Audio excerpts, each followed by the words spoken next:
Election commission उस समय प्रशासन को अपने अनुसार इलेक्शन की ड्यूटी को संचालित करने के लिए लगाता है। अब अनुमान करिए कि जो राज्य या जो देश हर एक वर्ष में इलेक्शन का सामना करता होगा और एक वर्ष में 3 महीने इलेक्शन में उसके खर्च हो जाते होंगे। 3 महीने इलेक्शन में खर्च हो गए, 2 महीने पर्व और त्योहारों में खर्च हो गए। बाकी कभी सर्दी पड़ गई, कभी गर्मी पड़ गई, कभी अन्य कारणों से कोई आपदा के कारण बाधित हुआ, 1 महीना हो गया, तो उसके पास कार्य करने के लिए 6 महीने भी नहीं बचेंगे। क्या उन 6 महीनों में कोई रिजल्ट दे पाएगा? और इसीलिए प्रधानमंत्री मोदी जी ने देश के अखंडता के प्रतीक लौह पुरुष सरदार वल्लभ भाई पटेल की भव्य प्रतिमा 2019 में जब उन्होंने राष्ट्र को समर्पित की, तो उस समय उन्होंने केवड़िया में इस बात की घोषणा की थी कि देश के अंदर राजनीतिक स्थिरता के लिए 1 नेशन 1 इलेक्शन को आगे बढ़ाने की आवश्यकता है। 1 नेशन 1 इलेक्शन के इस भाव को आगे बढ़ाने के लिए ही उन्होंने उस समय देशवासियों के सामने इसको एक मुद्दा दिया। स्वर्गीय अटल बिहारी वाजपेयी जी ने भी इस पर सदैव जोर दिया था। राजनीतिक स्थिरता सुशासन की पहली शर्त है, सुरक्षा की पहली शर्त है, विकास की पहली शर्त है। और उस राजनीतिक स्थिरता के लिए बार बार के इलेक्शन न हो, इसको लेकर के हमें आगे बढ़ना होगा। ऐसा नहीं कि ऐसा न हुआ हो। पहला आम चुनाव स्वतंत्र भारत में 1952 में होता है। लोकसभा और विधानसभा के पूरे देश के अंदर एक साथ चुनाव हुए। कमोवेश ये इलेक्शन एक साथ 1952 से 1957, 1957 से 1962, 1962 से फिर 1967, ये एक साथ चुनाव होते रहे।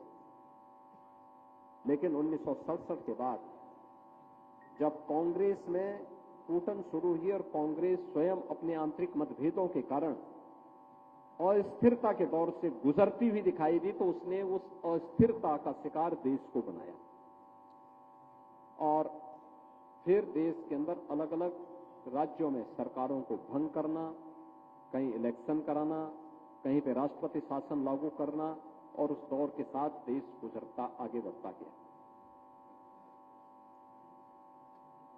1980 के दशक में भी मुद्दा उठा था कि नहीं, लोकसभा और विधानसभा का चुनाव एक साथ होना चाहिए, लेकिन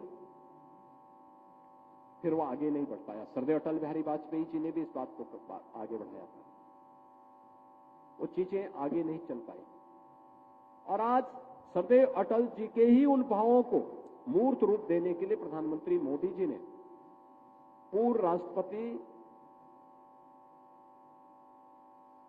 स्वर्गीय रामनाथ कोविंद जी की अध्यक्षता में एक समिति का गठन किया और उस समिति ने अपनी सिफारिशें देश को की है। व्यापक जन जागरण के माध्यम से लोगों की चेतना को जागरूक करना, क्योंकि वोटिंग तो जनता जनार्दन को करना है। लोकतंत्र आकर्षण का केंद्र बना रहे, लोकतंत्र के प्रति लोगों की श्रद्धा का भाव बना रहे, देश में एक स्थिर सरकार आए, 5 वर्ष का उसका टेन्योर हो, काम करने का एक पूरा अवसर उसे प्राप्त हो, और इस दौरान राजनीतिक अस्थिरता और खरीद फरोख्त को पूरी तरह लगाम लगाया जा सके। इस दृष्टि से जब ये प्रक्रिया आगे बढ़ी, तो अब उस पर विस्तृत चर्चा करने के लिए देश के अंदर इस प्रकार की संगोष्ठियां आयोजित होना एक सराहनीय प्रयास है। बहनों और भाइयों, देश के अंदर वर्तमान में अभी भी कुछ राज्य हैं जहां पर लोकसभा और विधानसभा के चुनाव एक साथ चुनाव हो रहे हैं। आंध्र प्रदेश का उदाहरण, उड़ीसा उसका उदाहरण है और अरुणाचल प्रदेश उसका उदाहरण है, तो वो इस सिक्किम भी उसी तर्ज पर आगे है। अन्य राज्यों के लिए भी इस प्रकार की एक व्यवस्था बनाना लोकसभा चुनाव के साथ राज्य विधानसभाओं के चुनाव को संपन्न करना, इन्हीं भावों के साथ जनता जनार्दन के सुझावों को देश की राजनीति की स्थिरता की दृष्टि से इस पे व्यापक चर्चा संसद में होगी, विधानमंडलों में होगी और उस भाव के साथ उन अमूल्य सुझावों को उसके साथ जोड़ने की प्रक्रिया का हिस्सा कहां पे बनाया जा सकता है। समिति ने इसके लिए अलग अलग फोरम के साथ चर्चा की, अलग अलग मुद्दों पे चर्चा की, अनेक महत्वपूर्ण सुझाव उन्होंने इस संबंध में दिए हैं और उन सभी सुझावों को लेकर के आज जब देश के अंदर एक वातावरण बन रहा है, तब हम लोग भी आज प्रदेश की राजधानी लखनऊ में, जो देश की आबादी का सबसे बड़ा राज्य है, उसकी राजधानी लखनऊ में इस महत्वपूर्ण मुद्दे को लेकर के आज यहां पे खड़े हैं कि इस देश के अंदर व्यापक हित में विकसित भारत की परिकल्पना को साकार करने के लिए वन नेशन वन इलेक्शन के इस भाव को अब मूर्त रूप देने का समय आ गया है। जब आज उसकी प्रक्रिया आगे बढ़ेगी और अभी से तय होगा, एक रोड मैप तैयार होगा। रोड मैप तैयार होने के बाद यह तय होगा कि कैसे 2034 तक आते आते, जब लोकसभा का इलेक्शन 2034 में होगा, जनरल इलेक्शन 2034 में होगा, उस दौरान कुछ विधानमंडलों के विधानसभाओं के किसी का कार्यकाल बढ़ाना पड़ेगा, किसी का घटाना पड़ेगा और उस भाव के साथ एक साथ पूरे देश के अंदर वन नेशन वन इलेक्शन मूर्त रूप ले सके, उसके लिए एक व्यापक जनमत को जागरूक करने के लिए हम सब आज यहां पर एकत्र हुए हैं। हम सबको भी इसका हिस्सा बनना पड़ेगा। अभी से लोगों को बताना पड़ेगा। एक बार के इलेक्शन में आप सोचिए, जो काम लोकसभा और विधानसभा का चुनाव एक साथ होकर के जितना पैसा बचाया जा सकता है, अगर जब विधानसभा के चुनाव अलग होते हैं, लोकसभा के अलग होते हैं, कहते हैं कि देश की जीडीपी पर उसका असर पड़ता है 1.5% का, यानी 3-3.5 लाख करोड़ से लेकर के 4-4.5 लाख करोड़ तक का एक अतिरिक्त बोझ देश की अर्थव्यवस्था पर पड़ता है। आप सोचिए, इतना पैसा बहुत सारे राज्यों की वार्षिक बजट भी नहीं है। यह पैसा जो केवल इलेक्शन पे खर्च हो रहा है या जिसके कारण अर्थव्यवस्था पर प्रभाव पड़ रहा है, ये 3.5 से लेकर के 4.5 लाख करोड़ की धनराशि जो चुनाव पे खर्च होता है या जिसके कारण विकास बाधित होता है और अर्थव्यवस्था प्रभावित होती है, अगर यह अर्थव्यवस्था का हिस्सा बना रहे, विकास के कार्य सुचारू रूप से आगे बढ़ेंगे, तो अर्थव्यवस्था को सुदृढ़ करने में कोई कठिनाई नहीं, वो तेजी के साथ आगे बढ़ेगी। इस पैसे का उपयोग विकास के कार्यों के लिए किया जा सकता है और स्थिरता का दौर समाप्त होगा। मध्यावधि जो चुनाव होते हैं उनके शेड्यूल तय हो जाएंगे। कोई भी मध्यावधि चुनाव अब बचे हुए कार्यकाल के लिए ही होगा। यह भी तय हो सकता है कि अगर मध्यावधि चुनाव और जनरल इलेक्शन के बीच में बहुत कम समय है, जैसे कि आज के दिन पे होता है कि 1 वर्ष से कम का समय होता है, तो वहां पे कोई बाई इलेक्शन नहीं होता। अब जनरल इलेक्शन के साथ ही वहां पर कोई एक व्यवस्था देनी पड़ेगी। जनरल इलेक्शन के साथ ही चुनाव होते हैं। ऐसे ही कोई ना कोई बात उसके साथ जुड़ेगी और उन बातों के साथ जनता जनार्दन के क्या सुझाव होंगे, अलग अलग पक्षों के क्या सुझाव और आते हैं, इन सभी मुद्दों को लेकर के इस पर व्यापक चर्चा को आगे बढ़ाने के लिए इस प्रकार के फोरम के माध्यम से जन जागरण के एक बड़े कार्यक्रम को आगे बढ़ाने की आवश्यकता है। मित्रों, इस देश की आवश्यकता है। याद रखना, इन मुद्दों पर वे लोग प्रखरता के साथ सामने आ सकते हैं जिनके लिए राष्ट्र प्रथम है, जिनके लिए स्वयं का स्वार्थ ही प्रथम भाव रखता है।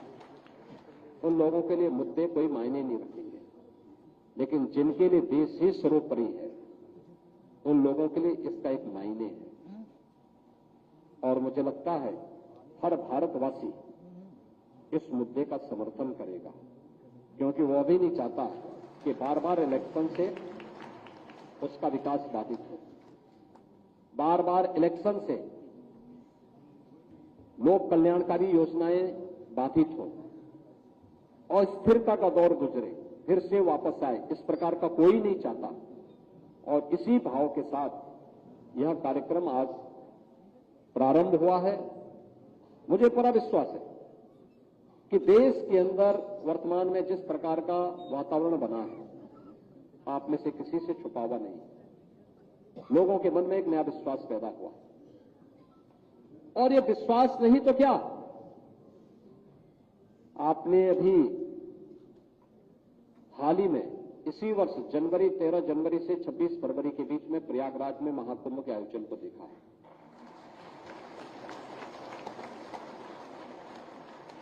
कुंभ के आयोजन हजारों वर्षों की हमारी विरासत का प्रतीक है। हजारों वर्षों से आयोजन होते रहे, लेकिन कैसा बना दिया था उस आयोजन को। पिछली सरकारों के लिए ये आयोजन कोई मायने नहीं रखते थे, क्योंकि उनका एजेंडा ही कुछ और था। ये आयोजनों के पीछे उनको इन आयोजनों को बहुत संकीर्ण दायरे में रख करके उन्होंने कैद करने का प्रयास किया था, और इसलिए कोई सुविधा नहीं देते थे। वहां पे स्वच्छता का वातावरण हो, दिव्य और भव्य कुंभ हो, इसका व्यापक प्रचार प्रसार हो, आने वाले श्रद्धालुओं के लिए सुविधाएं हो, उन्हें हम आयोजन के बारे में सही तरीके से बता सकें और इसे विरासत के साथ जोड़ करके भारत गौरव के प्रतीक के रूप में प्रस्तुत कर सकें, ये कभी प्रयास नहीं हुआ। अगर उन्होंने अपने एजेंडा का हिस्सा बना करके इसको इस रूप में प्रस्तुत किया होता, तो संभवतः 2007 में भी और 2013 में भी कुंभ का आयोजन इसी भव्यता के साथ हमें देखने को मिलते, जैसे 2019 में और 2025 में हम सबको देखने को मिला है। आप कल्पना करिए, 2013 में प्रयागराज में कुंभ का आयोजन था, और प्रयागराज कुंभ में उस समय कुल 12 करोड़ श्रद्धालु आए थे। कुंभ में अव्यवस्था और गंदगी का आलम यह था कि एक देश के राष्ट्राध्यक्ष आते हैं, गंदगी देख करके बड़ी निराशाजनक ढंग से उन्होंने टिप्पणी की, क्या यही गंगा है, और दूर से ही प्रणाम करके चले गए। और 2019 में भी और 2025 में भी आपने देखा होगा, प्रयागराज महाकुंभ के साथ देश और दुनिया का कोई भी ऐसा भारतीय नहीं रहा होगा जो प्रत्यक्ष रूप से भी प्रयागराज में आया और जो नहीं आ पाया, और प्रत्यक्ष रूप से उसकी भावनाएं प्रयागराज के साथ जुड़ी हुई। 66 करोड़ से अधिक श्रद्धालु जनों का प्रयागराज की धरती पर आना, यह लोकतंत्र का ही सबसे बड़ा एक प्रकार का महोत्सव जैसा आयोजन हो गया, जिसके प्रति आम जन का भाव इस कदर जुड़ा कि जो आया वो अभिभूत होकर के गया, जो नहीं आ पाया उसके सामने पश्चाताप के सिवाय कुछ भी नहीं बचा हुआ है। और यह तब हुआ जब हम लोगों ने, भारतवासियों ने इसको अपने विरासत के साथ जोड़ा। हर भारतवासी ने कहा कि नहीं, आयोजन अच्छा है, हमारा है।